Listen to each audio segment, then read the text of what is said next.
Avant la lueur du jour, les derniers préparatifs d'une périlleuse expédition. Une nouvelle mission de traque antiterroriste organisée depuis cette base militaire française de l'opération Barkhane, à Gao, dans le nord du Mali. Bonjour à tous, j'espère que vous avez bien dormi, que vous avez pu prendre un peu de repos avant de débuter.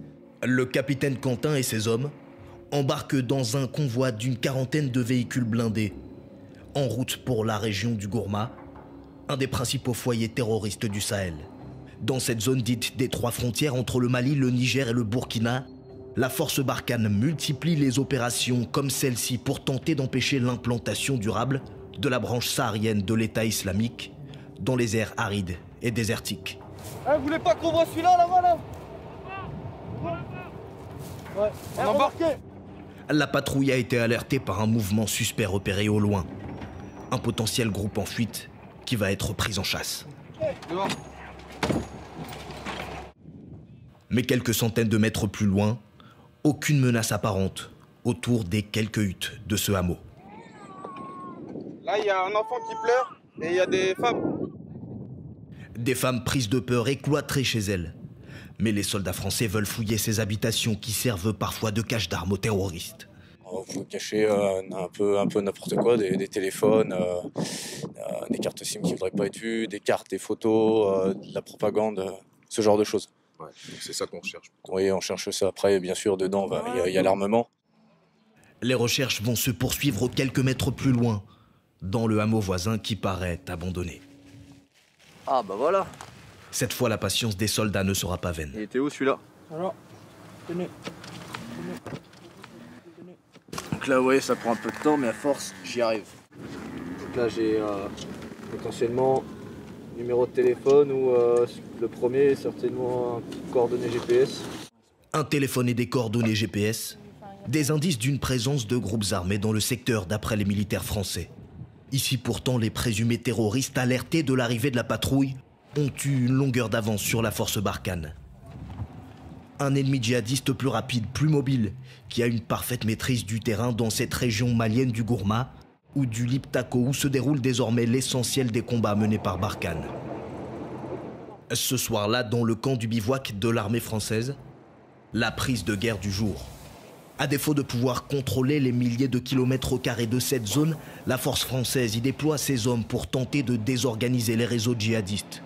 Pour le capitaine Julien, Barkhane mène ici une lutte permanente qui entre déjà dans sa 7e année. On a un peu l'impression que c'est un combat sans fin, effectivement, vu de l'extérieur, mais vu de l'intérieur, je peux vous assurer que chacune des prises leur fait mal. Une Kalachnikov, pour eux, c'est très important. Une prise comme celle d'aujourd'hui, mine de rien, c'est des téléphones en moins, c'est de l'argent, surtout que ça servira potentiellement à acheter des armes en moins ou de la logistique. Et c'est peut-être un camp Fama qui ne sera pas attaqué demain. Prévenir l'attaque des camps Fama, les forces armées maliennes, une des autres priorités de Barkhane.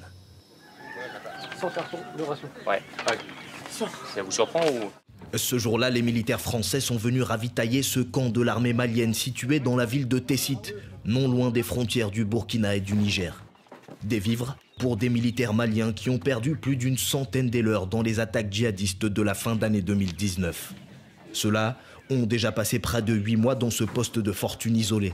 La relève tarde à venir et quand on les interroge sur la situation sécuritaire, la réponse est plutôt laconique. Ça va ici. On a eu affaire à des patrouilles, certaines patrouilles.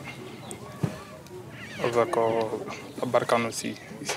Ils sont assez isolés. Après, le secteur a l'air relativement calme. De ce qu'ils disaient, c'est qu'ils n'ont pas vu de terroristes ou de bandits dans la ville depuis plusieurs mois. Donc.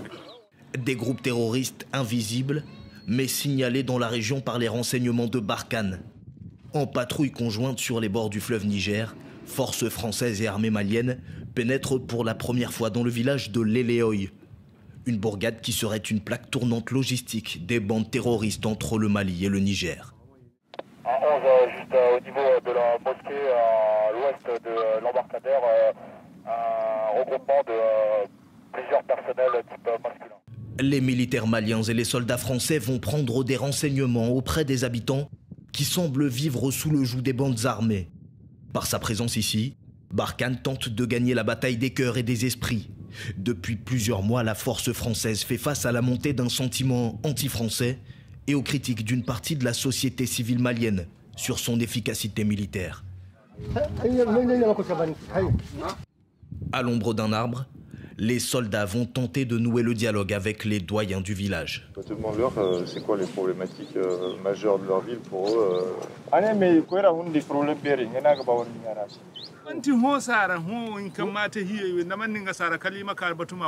C'est les Moujao qui les fatiguent. Ils viennent ici, ils les imposent des impôts. Le Moujao, un groupe terroriste sahélien affilié à Al-Qaïda qui raquette ici ses éleveurs qui se livrent sans retenue sur les impôts qu'ils sont forcés de payer à ce groupe armé. Chaque année, des sommes allant de 80 à 800 euros par famille en fonction de la taille de leur troupeau. Des bêtes surveillées de près par les djihadistes. Le point d'eau là où les animaux abreuvent, c'est là-bas que chaque journée, ils font tous la journée là-bas. On ne voit aucun coin où on va aller. Parce que toute la zone est occupée. Par où tu pars, ils sont là-bas. Même si tu quittes ici, allez ailleurs. D'autres vont te trouver là-bas. Tu veux ou pas, tu payes. Un air de résignation et pas d'autre choix pour ces villageois qui se sont exposés à de potentielles représailles des djihadistes en partageant des informations avec la force Barkhane. Une force plus que jamais confrontée au défi de la dégradation sécuritaire au Sahel, dans cet espace à l'horizon infini.